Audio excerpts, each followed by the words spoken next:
عن ابی ہریرہ رضی اللہ عنہ عن رسول اللہ صلی اللہ علیہ وسلم قال،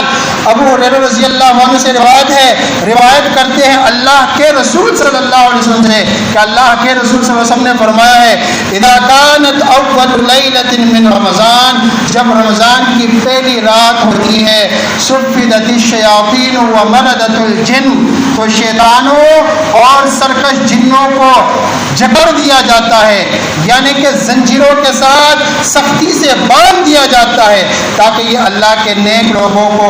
روزے سے غافل نہ کرے، قرآن کی تلاوت سے غافل نہ کرے، ذکر و اذکار سے غافل نہ کرے، صدقہ اور خیرات سے غافل نہ کرے۔ ان شیطانوں اور سرکش جنوں کو جکڑ دیا جاتا ہے، لیکن ہم پھر بھی خیال نہیں کرتے، توبہ طائب نہیں ہوتے اور اپنے برے اعمال سے ان شیطانوں کو آزاد کر دیتے ہیں۔ فرمایا وَغُلِّقَتْ أَبْوَابُ النَّارِ فَلَمْ يُفْتَحْ مِنْهَا بَابٌ،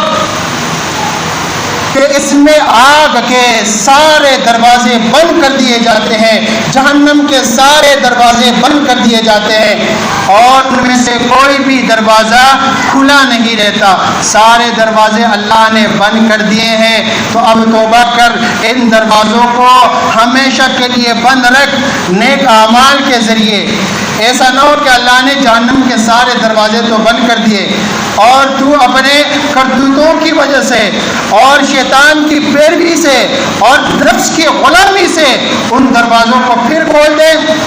ایسا نہ کر۔ اور فرمایا وَفُتِحَتْ أَبْوَابُ الْجَنَّةِ فَلَمْ يُغْلَقْ مِنْهَا بَابٌ، جنت کے دروازے اللہ نے کھول دیے ہیں، جہنم کے تو بند کر دیے، اب ان کو بند رکھ نیک اعمال سے، توبہ طائب ہونے سے، استغفار کرنے سے، قرآن کی تلاوت کرنے سے۔ نیک اعمال جب تو کرتا ہے، ذکر و اذکار کرتا ہے، شیطان جکڑا ہوا ہے اور اس کے باندھنے میں اور سختیاں آ جاتی ہیں، لیکن جب تو شیطان کی پیروی کرتا ہے تو اپنے شیطان کو کھلا چھوڑ دیتا ہے، اس کے ذمہ دار پھر تم خود ہو۔ شارحین نے لکھا ہے کہ شیطانوں کو، سرکش جنوں کو جکڑ دیا جاتا ہے، یہ ان لوگوں کے لیے جو روزے رکھتے ہو، جو قرآن کی تلاوت کرتے ہو، لیکن جو روزہ نہیں رکھتے، قرآن کی تلاوت نہیں کرتے، توبہ طائب نہیں ہوتے اور شیطان کی غلامی رمضان میں بھی کرتے، تو ان کے شیطان پھر جکڑے ہوئے نہیں ہوتے، ان کے شیطان ان پر سوار رہتے ہیں رمضان میں بھی،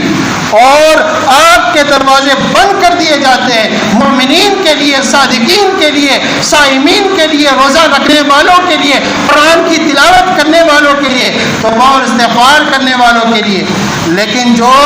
اس میں بھی شیطان کی پیروی کرے ان کے لیے پھر جہنم کے دروازے بند نہیں ہوتے۔ اور فرمایا وَفُتِحَتْ أَبْوَابُ الْجَنَّةِ، جنت کے دروازے کھول دیے جاتے ہیں، فَلَمْ يُغْلَقْ مِنْهَا بَابٌ، ان میں سے کوئی بھی دروازہ بند نہیں رہتا، سارے اللہ نے کھول دیے ہیں۔ تو جب سارے دروازے اللہ نے کھول دیے ہیں تو پھر نیک اعمال شوق سے کر اور کثرت سے کر۔ اور فرمایا وَنَادَى مُنَادٍ يَا بَاغِيَ الْخَيْرِ أَقْبِلْ، اور اللہ کی طرف سے ایک منادی، ایک اعلان کرنے والا اعلان کرتا ہے، اے خیر چاہنے والے، اے بھلائی چاہنے والے، بھلائی کے کام میں آگے بڑھ، یہ عظیم موقع ہے۔ اور فرمایا وَيَا بَاغِيَ الشَّرِّ أَقْصِرْ، اعلان کرنے والا یہ بھی اعلان کرتا ہے کہ ایک برائی چاہنے والے، ایک دشمنیاں رکھنے والے، ایک بغض و حسد رکھنے والے، ایک کفر اور شرک کرنے والے، بدعات اور خرافات پر عمل کرنے والے، باز آ، رک جا، توبہ طائب ہو جا۔ اور فرمایا وَلِلَّهِ عُتَقَاءُ مِنَ النَّارِ فِي كُلِّ لَيْلَةٍ، اور اللہ رب العالمین ہر رات، یعنی رمضان کی ہر رات بہت سے خوش نصیبوں کو جہنم سے آزاد کر دیتا ہے۔ اللہ تعالیٰ ہمیں ان خوش نصیبوں میں شامل فرمائے، اور جس کے لیے جہنم کے دروازے بند ہو جائے، جنت کے دروازے کھل جائے، اور جو جہنم سے دور رکھا جائے اور جو جنت میں داخل کر دیا جائے، یقیناً وہ بہت ہی خوش قسمت ہیں وہ شخص۔ تو میرے بھائیوں، ان عبادات کا اصل مقصد یہ ہے کہ ہمیں اللہ کی رضا حاصل ہو جائے، ہمارے دلوں میں تقویٰ پیدا ہو جائے اور ہم جہنم سے بچ جائے، اللہ کے عذابوں سے بچ جائے۔ فرمایا کل نفس ذائقۃ الموت، ہر جان موت کو چکھنے والی ہے،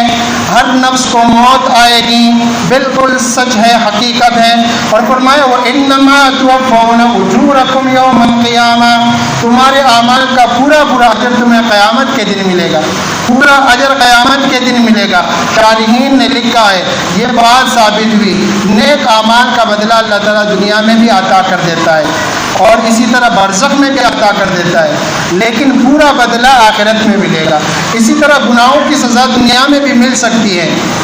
گناہوں کی، ہر درمیوں کی، فحاشی کی، عریانی کی سزا دنیا میں بھی مل سکتی ہے اور برزخ میں تو ملے گی اور آخرت میں پورا بدلہ پھر ملے گا۔ تو فرمایا وَإِنَّمَا تُوَفَّوْنَ أُجُورَكُمْ يَوْمَ الْقِيَامَةِ، یقیناً تمہارے اعمال کا پورا بدلہ تمہیں قیامت کے دن ملے گا۔ فَمَنْ زُحْزِحَ عَنِ النَّارِ، اس دن جو آگ سے بچا لیا گیا، وَأُدْخِلَ الْجَنَّةَ فَقَدْ فَازَ، جنت میں داخل کیا گیا، یقیناً وہ کامیاب ہوا۔ اور فرمایا وَمَا الْحَيَاةُ الدُّنْيَا إِلَّا مَتَاعُ الْغُرُورِ، دنیا کی زندگی یہ تو کوئی زندگی ہی نہیں، یہ تو دھوکے کا سامان ہے، اس سے دھوکہ نہ ہو، عیش و عشرت نہ کر، آخرت کی تیاری کر، کیا پتہ موت کب آئے گی۔ تو اللہ نے فرمایا یہ تو دھوکے کا سامان ہے اور بہت ہی مختصر زندگی ہے۔ اگر تمہیں یقین نہیں آتا تو اپنی ماضی پر جو ہے وہ نظر ڈال اور اپنا جو ہے جائزہ لے کے کس طرح یہ زندگی گزر رہی ہے اور کس طرح سال بہ سال گزرتے جا رہے ہیں۔ تو دنیا کی زندگی تو کوئی زندگی ہی نہیں ہے۔ حدیث میں آیا ہے لا عیش الا عیش الآخرہ، زندگی دنیا کی زندگی نہیں، زندگی تو دراصل آخرت کی زندگی ہے۔ اللہ رب العالمین سے دعا ہے کہ اللہ سبحانہ و تعالی ہمیں ایسے اعمال کرنے کی توفیق عطا فرمائے کہ ہماری دنیا بھی بن جائے، سنور جائے اور آخرت بھی، اور اللہ رب العالمین ہمیں دنیا کے عذابوں سے بھی بچائے، برزخ کے عذاب سے بھی بچائے، آخرت کے عذاب سے بھی بچائے۔ اللہم ربنا آتنا فی الدنیا حسنہ وفی الآخرۃ حسنہ وقنا عذاب النار، آمین۔